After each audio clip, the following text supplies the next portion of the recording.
गणेशाय नमः। इस वीडियो में आज जानेंगे नवरात्रि के तीसरे दिन मां चंद्रघंटा की पूजा में करें और सुने चंद्रघंटा की कथा। मां दुर्गा की बनी रहेगी कृपा। नवरात्रि का तीसरा दिन है। इस दिन विशेष रूप से मां चंद्रघंटा की पूजा की जाती है। माना जाता है कि जो भी व्यक्ति मां चंद्रघंटा की पूरी श्रद्धा भक्ति से आराधना करता है वह पराक्रमी और निर्भय हो जाता है।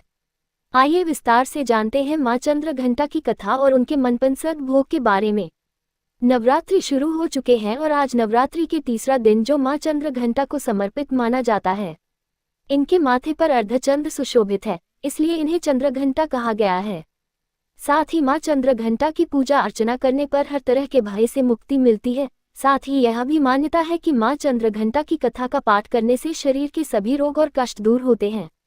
मां चंद्रघंटा की कथाओं के अनुसार मां दुर्गा का पहला रूप मां शैलपुत्री और दूसरा मां ब्रह्मचारिणी स्वरूप जो भगवान शंकर को प्राप्त करने के लिए माना जाता है।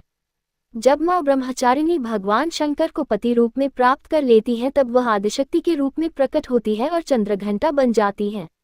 मां दुर्गा ने मां चंद्रघंटा का अवतार तब लिया था जब संसार में दैत्यों का आतंक बढ़ने लगा था।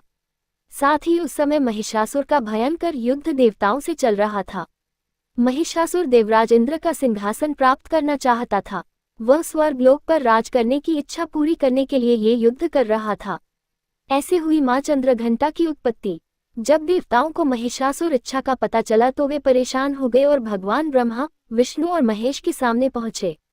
ब्रह्मा, विष्णु और महेश ने देवताओं की बात सुनकर क्रोध प्रकट किया और क्रोध आने पर उन तीनों के मुख से जो ऊर्जा निकली, उस ऊर्जा से एक देवी अवतरित हुई।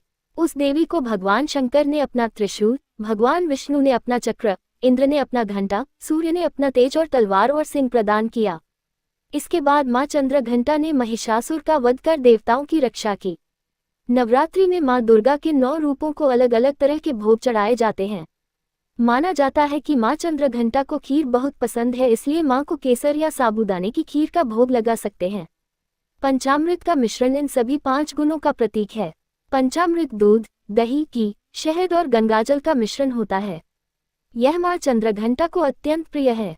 यह मिश्रण 5 पवित्र पदार्थों से बना होता है, जिनमें से प्रत्येक का अपना महत्व है। दूध को शुद्धता और पोषण का भी प्रतीक माना जाता है, इसलिए आप मां चंद्रघंटा को कच्चा दूध भी चढ़ा सकते हैं। दही भी मां चंद्रघंटा को बहुत प्रिय है। आप दही को सादा या फिर फलों के साथ मिला